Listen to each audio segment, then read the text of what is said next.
الحمد لله رب العالمين والعاقبة للمتقين ولا عدوان إلا على الظالمين وأشهد أن لا إله إلا الله وحده لا شريك له ولي الصالحين وأشهد أن محمدا عبده ورسوله وصفيه من خلقه وخليله سيد الأولين والآخرين اللهم صل عليه وعلى آله وصحبه ومن اتبعهم بإحسان إلى يوم الدين أما بعد.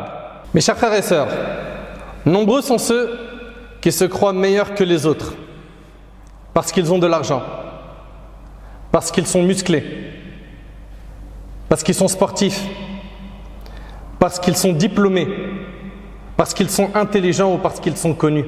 La modestie, c'est le contraire de l'orgueil.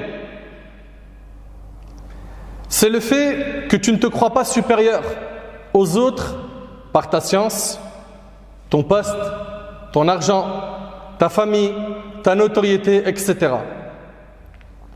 Nos pieux prédécesseurs, rahimahumullah, étaient humbles, ils étaient modestes. Quand ils avaient affaire à une personne âgée, ils considéraient cette personne âgée comme leur père. Et donc, ils échangeaient avec lui avec respect. Quand ils échangeaient avec quelqu'un de plus jeune qu'eux, ils le considéraient comme leur fils et ils échangeaient avec lui avec beaucoup de miséricorde. Quand ils échangeaient avec quelqu'un de leur âge, ils le considéraient comme leur frère. Et ils étaient justes et équitables envers leurs frères. Ils ne cherchaient pas à les écraser, à les piétiner, à être supérieurs à eux. Et aujourd'hui, on vit dans un monde où malheureusement, l'orgueil a pris trop de place. Combien sont nombreux ceux et celles qui se croient supérieurs aux autres, meilleurs que les autres, plus forts que les autres, plus intelligents que les autres. Subhanallah. C'est ce que l'islam nous enseigne, d'avoir cet état d'esprit, ou plutôt de faire preuve d'humilité, de modestie, que tu ne te crois jamais supérieur à quelqu'un dans quoi que ce soit. Même si tu as des compétences, des diplômes et que tu es qualifié dans certains domaines, vois-toi comme étant quelqu'un petit. C'est mieux pour ton ego.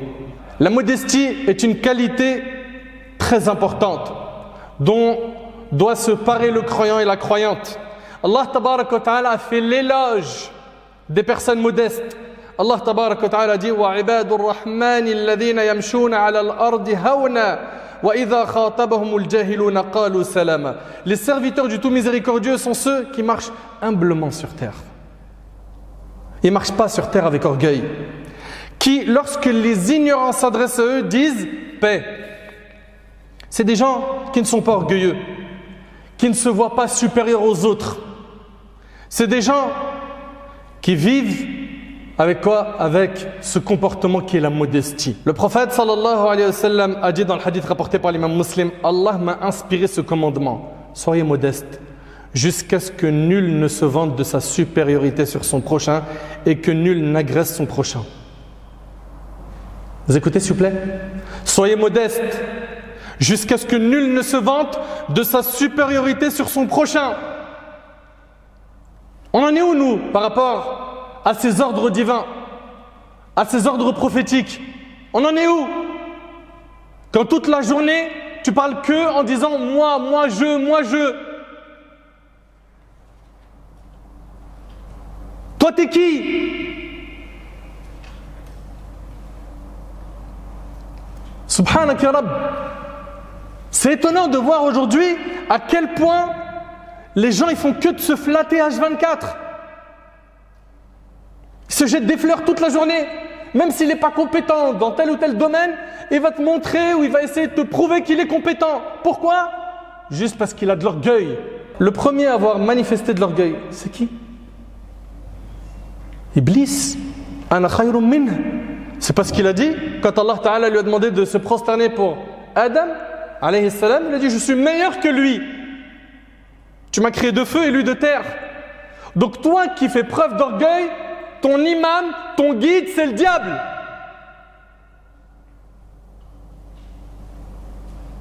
Et en tant que musulman, ça ne peut pas coller, c'est pas possible. Vous êtes des musulmans. Et en tant que musulmans, nous, on n'a qu'un seul guide, Rasulullah sallallahu alayhi wa sallam. Donc, fais le bon choix. Suis pas le diable, suis le prophète sallallahu alayhi wa sallam. Allah tabaraka wa ta'ala dit dans sourate Al-Qasas, Tilka ad-daru al-akhirah naj'aluha lilladhina la yuriduna 'uluwan fil ardi wala fasada wal 'aqibatu lil muttaqin. Cette demeure dernière, le paradis. Si tu recherches le paradis, écoute. Cette demeure dernière, nous la réservons à ceux qui ne cherchent ni à s'élever sur terre, ni à y semer la corruption. Cependant, l'heureuse fin appartient aux pieux. Vous écoutez s'il vous plaît attentivement. Le paradis, Allah il le réserve à qui? À ceux qui ne cherchent pas à s'élever sur terre. Tu cherches à t'élever pourquoi? Pour prouver quoi? Et à qui? Mesquine que tu es. Tu fais tout ce spectacle pour que les gens disent de toi, t'es fort, t'es musclé, t'es intelligent. Mais t'as pas de compte à leur rendre le jour du jugement à ces gens-là. T'as des comptes à rendre qu'à Allah. Et t'es en train de prouver à tout le monde sauf à Allah. C'est une monsib. Et excusez-moi de lever le ton, mais wallahi, c'est mon cœur qui parle. Et si je parle avec ce ton ferme, c'est parce que je vous aime pour Allah et je veux pas qu'il y en ait un parmi vous qui soit puni yawm al-qiyamah, qui soit châtié, qui suive les pas du diable et qui finisse dans la même destination que lui. Allah Ta'ala il dit Innahu la yuhibbul mustakbirin. Il n'aime pas les orgueilleux. Allah n'aime pas les orgueilleux. Casse ce kibr qui est en toi. Détruis-le, piétine-le. Fais ça pendant qu'il en a encore temps. Tu es en vie, bifadlillah. Quand tu regardes tes frères, ne te vois jamais supérieur à eux. Sois humble. L'orgueil est de deux sortes. L'orgueil envers la vérité et l'orgueil envers les créatures. Le prophète il a dit, l'orgueil c'est le refus de la vérité et le mépris des gens rapporté par Muslim sallallahu ibn Mas'ud. L'orgueil c'est quoi? Comme ça on donne une définition à ce terme, c'est le fait de refuser la vérité et de mépriser les gens. Je les méprise, je me sens au-dessus. C'est qui lui? Lui il a le même nombre d'abonnés que moi, lui il a mon argent, lui il a mes diplômes, lui il a mes médailles dans tel sport. La hawla wa la quwwata illa billah al-ali al-azim. On est en train de parler d'un péché que plus d'une personne parmi nous pratique. Faut pas dire non, il parle de quelqu'un d'autre, il parle pas de moi. Il nous arrive comme ça de faire preuve d'orgueil. T'imagines, Allah n'aime pas l'orgueilleux, mais si Allah il t'aime pas, t'as tout perdu. T'as tout perdu. T'as gagné quoi? Une réputation auprès des gens? Les gens ils disent waouh, elle est forte. Et après? Allah tabaraka wa ta'ala n'aime pas le prétentieux, le vantard. Le prophète dans le hadith rapporté par l'imam Ahmad a dit quiconque s'enorgueillit et manifeste de l'arrogance dans sa démarche. Vous entendez? Et manifeste de l'arrogance dans sa démarche. Vous connaissez pas vous des gens comme ça qui quand ils marchent avec de l'orgueil? Certains, wallah al-azim, quand tu les vois, quand ils marchent, tu te dis mais est-ce qu'il y a une caméra derrière? Je sais pas, ils tournent un clip. Pourquoi ils marchent comme ça? Pourquoi? Quiconque s'enorgueille et manifeste de l'arrogance dans sa démarche rencontrera Allah alors qu'Allah sera en colère contre lui. Allahu Akbar. Allahu Akbar. Selon Abdullah ibn Mas'ud radiyallahu anhu, le prophète a dit dans le hadith rapporté par Muslim, mais écoutez bien s'il vous plaît. Il a dit alayhi salam, n'entrera pas au paradis celui qui a dans son cœur le poids d'un atome d'orgueil. Pas 1 kilo d'orgueil, pas 1 tonne d'orgueil. Un atome, ça se voit même pas à l'œil nu. Il n'entre pas au paradis celui qui a un atome d'orgueil dans le cœur. On vous l'a dit, l'orgueil c'est quoi? Tu lui dis une vérité, il refuse. Et il se croit au-dessus des gens, il les méprise. C'est qui lui? C'est qui elle? Et selon Amr ibn Shu'aib, selon son père, selon son grand-père, radiyallahu anhu an jami' as-sahaba, le prophète a dit, les orgueilleux, écoutez attentivement s'il vous plaît ce hadith, les orgueilleux seront ressuscités le jour de la résurrection sous forme humaine, faisant la taille d'une fourmi. Allahu Akbar. Allahu Akbar. Les orgueilleux seront ressuscités le jour du jugement sous forme humaine, faisant la taille d'une fourmi. Ils se prenaient pour un grand. Yawm al-Qiyamah, il fait la taille d'une fourmi.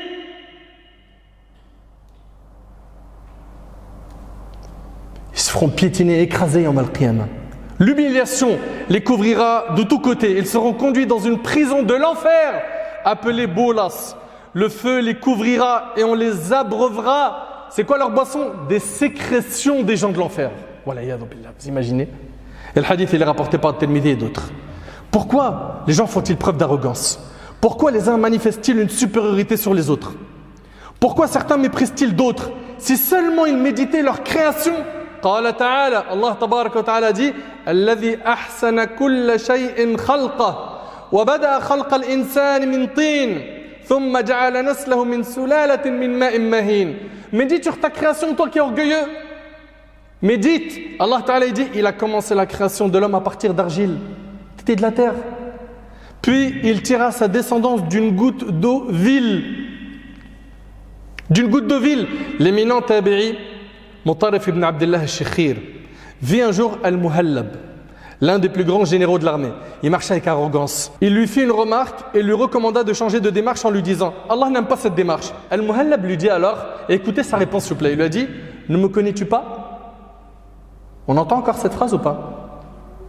Oui ou non? Ne me connais-tu pas? On en a comme ça. C'est pas chuki, moi. Subhanallah. Regardez ce qu'il lui a dit. Ce grand tabi'i lui a dit quoi? Il dit « Oh que si, je te connais comme je connais ton début et ta fin. Ton début est une goutte de sperme malpropre. Ça c'est ton début. Et ta fin, une charogne répugnante. Et entre les deux, tu portes en toi de l'impureté. Voilà qui t'es. Voilà toi qui es orgueilleux, qui tu es réellement. Ton début est une goutte de sperme malpropre, ta fin est une charogne répugnante. Et entre les deux, tu portes en toi de l'impureté. Et certains, malheureusement, ils ont tout misé sur l'apparence. À l'intérieur, leur cœur, c'est des coquilles vides. Pourquoi? La ya'rifun Allah, la ya'budun Allah, la yuqaddirun Allah. Ils n'adorent pas Allah, ils ne vénèrent pas Allah, ils ne connaissent pas Allah. Le prophète sallallahu alayhi wa sallam, il nous dit, et ça c'est pour qu'on change les définitions qu'on a. Écoutez attentivement s'il vous plaît ce hadith. Selon Abu Hurayra radiyallahu anhu, le prophète sallallahu alayhi wa sallam a dit, sûrement l'homme corpulent, une personne corpulente viendra le jour du jugement, n'ayant pas chez Allah le poids de l'aile d'un moustique. Il vient, tabarakallah, un physique, un vrai, comme on dit aujourd'hui, une armoire à glace, costaud, il est grand. Et écoutez bien, il n'a pas chez Allah le poids de l'aile d'un moustique. Pourtant, quand il marche, il est impressionnant. Physiquement, waouh! Ce hadith montre que si tu es d'une forte corpulence et que tu n'as pas de relation avec Allah, sache que malgré ton poids, tu ne pèseras pas auprès d'Allah l'aile d'un moustique. L'aile d'un moustique. Et je pense surtout à qui? À certains de nos frères qui vont à la salle de sport. C'est pas interdit, il n'y a pas de problème. Et c'est bien le sport, on en a besoin. Entretenir le corps, c'est quelque chose de très important. Mais lui, pourquoi il y va? Je ne généralise pas, mais une catégorie de gens, ils vont pourquoi? Pour s'enorgueillir. Pour arriver en été, mettre les t-shirts et montrer leurs muscles. Sahl ibn Sa'd al-Sa'idi radiyallahu anhu a dit, quelqu'un passa devant le prophète sallam qui dit à un homme assis près de lui, que penses-tu de cet homme? L'autre dit, c'est quelqu'un de la classe noble. Par Allah, il mérite qu'on lui donne la main de toute femme qu'il demande en mariage et qu'on accepte son intercession. Ça c'est pour le premier qui est passé. Ensuite, un autre homme est passé. Le prophète sallam dit à son compagnon, que penses-tu de celui-ci? Il dit, ô messager d'Allah, voilà quelqu'un appartenant aux pauvres des musulmans. Il mérite qu'on lui refuse la main de celle qu'il demande en mariage, qu'on n'accepte pas son intercession. Et s'il parle, qu'on n'écoute pas ce qu'il dit. Là, en deux mots, qu'est-ce qu'il est en train de lui dire le compagnon? Que par l'apparence, le premier est brillant, il a l'air d'avoir beaucoup de valeur, et le deuxième, non, n'a pas vraiment de valeur. Et subhanallah, regardez ce que le prophète sallam a dit. Le prophète sallam a dit alors, cet homme, il parle du deuxième, le pauvre, il a dit cet homme est meilleur que tout le contenant de la terre de cet autre. Al-Maqayis fi din mukhtalifa. Nous dans la religion on ne voit pas les choses de la même manière. Dans la religion tu n'as pas de la valeur parce que tu as sorti la dernière Mercedes, tu as tel Ferrari, tu as une grosse Lamborghini. Non, wallahi l'azim, c'est pas avec ça que tu as de la valeur. Auprès d'Allah tu as de la valeur par quoi? Par l'entretien du cœur, par le fait que tu fais des œuvres pieuses. Le prophète sallam a dit, certes Allah ne regarde pas vos corps ni vos images, mais il regarde vos cœurs et vos actes rapportés par un musulman. Le plus noble d'entre vous auprès d'Allah est le plus pieux. Le meilleur d'entre nous c'est qui? C'est le plus pieux. C'est pas celui qui a sorti le dernier modèle de tel véhicule ou telle moto ou tel scooter ou qui a je ne sais quel smartphone ou qui part dans telle destination et il snap ses vacances. Non. Celui qui a de la valeur auprès d'Allah, c'est qui? C'est le plus pieux. Et regardez bien, subhanallah, en voyant tous ces hadiths, parfois il nous arrive de voir des gens qui ne sont pas, on va dire, avantagés physiquement. Et certains vont les mépriser. Dire, regarde, il a tel handicap, ou il a telle chose qui n'est pas une qualité. Certains vont le regarder de haut, alors qu'il est possible que cette personne-là, qui aux yeux des gens n'a pas une grande valeur auprès d'Allah tabaraka wa ta'ala, ça se peut que sa valeur elle est immense. Sachez, ahbab al-kiram, qu'Allah tabaraka wa ta'ala ne regarde pas nos corps, il ne regarde pas notre couleur, il regarde le jour du jugement nos cœurs et nos actes. Certains vont s'enorgueillir par leur famille, mais un jour ta famille va mourir, tu seras seul, et le jour du jugement tu vas être ressuscité, tu seras jugé seul. Pense-y. Selon Abu Hurayra radiyallahu anhu, le prophète sallallahu alayhi wa sallam a dit, celui qui ne s'élève pas par son propre labeur, ce ne sont pas ses origines qui vont l'élever. Allahu Akbar. Et c'est rapporté par l'imam Muslim. D'autres, ils vont s'enorgueillir par la notoriété qu'ils ont. Un jour, tu peux la perdre, cette notoriété. Cette notoriété, tu peux la perdre. Et puis, si tu l'as, malgré toi, sans vouloir la chercher, fais dua, demande à Allah subhanahu wa ta'ala de t'accorder la sincérité. Et si ton seul objectif c'est ça, sache que tôt ou tard, toi et eux, vous allez mourir. Tu seras ressuscité devant Allah.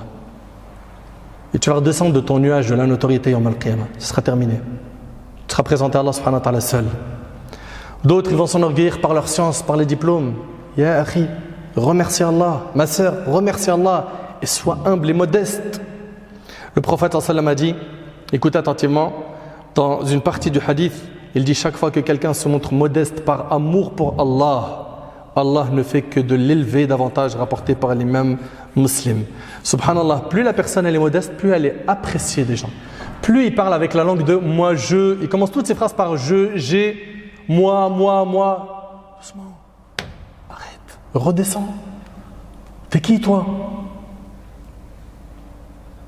Même si tu es plus intelligent qu'un tel, ou tu es plus fort que lui en sport de combat, ne le dis pas. Et justement, les personnes humbles, tu les vois, subhanallah, elles sont discrètes. Il est effacé. Ça se trouve, il connaît une réponse religieuse qu'on est en train de chercher dans une assemblée, il est comme ça. Il baisse la tête, il ne parle pas.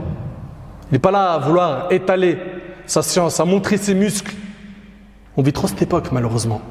Ça, c'est contraire à ce que nous enseigne notre religion. Le fait de vouloir être supérieur aux autres, c'est contre notre religion. Dans le hadith d'Ibn Majah, selon Abu Mas'ud radiyallahu anhu, un homme avait l'intention de parler avec le prophète sallam. Et il a commencé à trembler. Il était paniqué par la gravité de son éminence sallallahu alayhi wa sallam. Le prophète lui a dit Hawwin alayka nafsak fa inni lastu bimalikin innama ana ibn imra'a kanat ta'kulu al-qadid. Il a dit calme-toi, je ne suis pas un roi mais le fils d'une femme qui mangeait la viande asséchée. Subhanallah, le prophète sallam kana mutawadi'an. Il était modeste fi da'watihi ma'an nas. Quand il appelait les gens à l'islam, il passait auprès des enfants, il les saluait. T'imagines, le prophète avec ses responsabilités, avec son rang élevé auprès d'Allah, il passe à côté des enfants, il les salue, comme c'est rapporté par Bukhari et Muslim. Il arrivait souvent, c'est rapporté par Bukhari, écoutez, que la petite fille à Médine lui prenne la main et elle l'emmène ainsi là où elle voulait et il la suit. T'imagines une petite fille, elle vient prendre ta main, elle te dit viens avec moi et elle part avec toi. Tu vas lui dire il est où ton papa? Tu vas où? Ma petite fille reste ici, je suis pressé.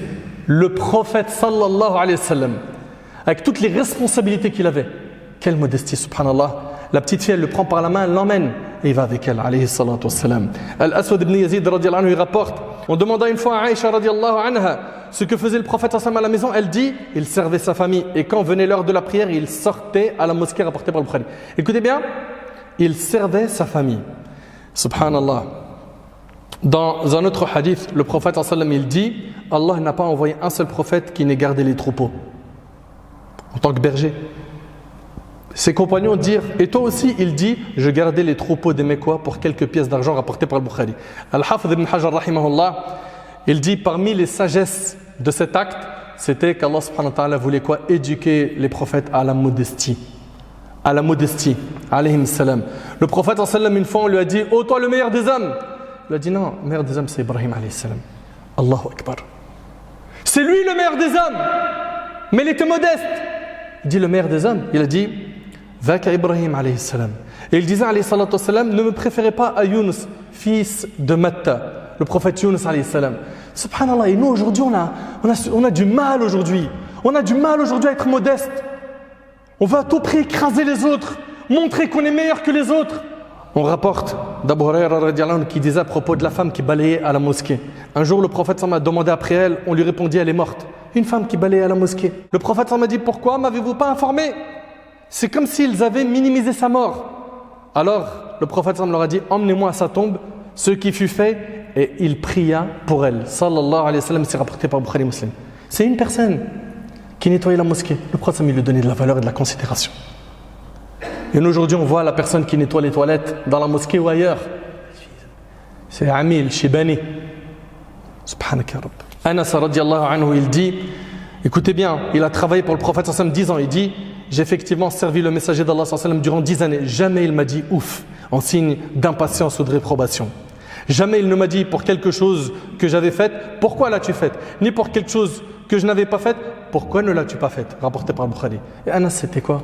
C'était pas un adulte à cette époque-là. Et le prophète, il était patient et modeste avec lui. Allah tabarak wa ta'ala dit wa innaka la'ala khuluqin azim, et tu es certes d'une moralité imminente. Il parle de qui? Du prophète. Il avait un comportement exemplaire. Et Allah Azza wa Jalla dit laqad kana lakum fi rasulillah uswatun hasana. En effet, vous avez dans le messager d'Allah un excellent modèle à suivre pour quiconque espère en Allah et au jour dernier et invoque Allah fréquemment. Ahbab al-kiram, suivons le prophète sallam. Et pour terminer, Ibn Taymiyyah rahimahullah a dit une parole, wallahi al-azim, elle mérite beaucoup de méditation. Et c'est avec ça que je termine. Soyez attentifs, barakallahu fikum. Il a dit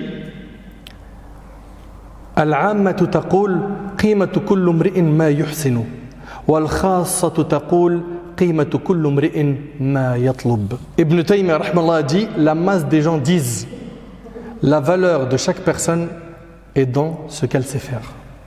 Ça c'est la masse. La masse des gens disent la valeur de chaque personne est dans ce qu'elle sait faire. Lui il est bon en informatique, il a de la valeur. Lui c'est un médecin. Lui, il est bon dans tel domaine. La valeur de chaque personne est dans ce qu'elle sait faire. Qui dit ça? La masse des gens. Et les gens proches d'Allah disent la valeur de chaque personne est dans ce qu'elle recherche. La valeur de chaque personne est dans ce qu'elle recherche. Tu recherches quoi? Al-Firdaus, voilà, tu as de la valeur. Tu recherches quoi? Rid Allah, la satisfaction d'Allah, tu as de la valeur. Tu recherches quoi? Briller uniquement dans ce monde? Est-ce que tu penses que c'est comme ça qu'on a de la valeur auprès d'Allah? Méditez bien s'il vous plaît. La masse des gens disent la valeur de chaque personne est dans ce qu'elle sait faire. Et les gens proches d'Allah disent la valeur de chaque personne est dans ce qu'elle recherche. Tu recherches quoi? Ça c'est une question. J'aimerais Inch'Allah que tu finis la khutbah dessus. Qu'est-ce que je recherche? Qu'est-ce que je veux? Je veux quoi de cette vie? C'est quoi mon plus grand objectif? Qu'est-ce que je recherche le plus? Si c'est Al-Jannah, félicitations. Si c'est pas ça, retrousse tes manches. Allez, change. Réforme-toi. Reviens à Allah subhanahu wa ta'ala. J'implore Allah subhanahu wa ta'ala de nous accorder la clairvoyance, de nous accorder la piété, de nous accorder la modestie.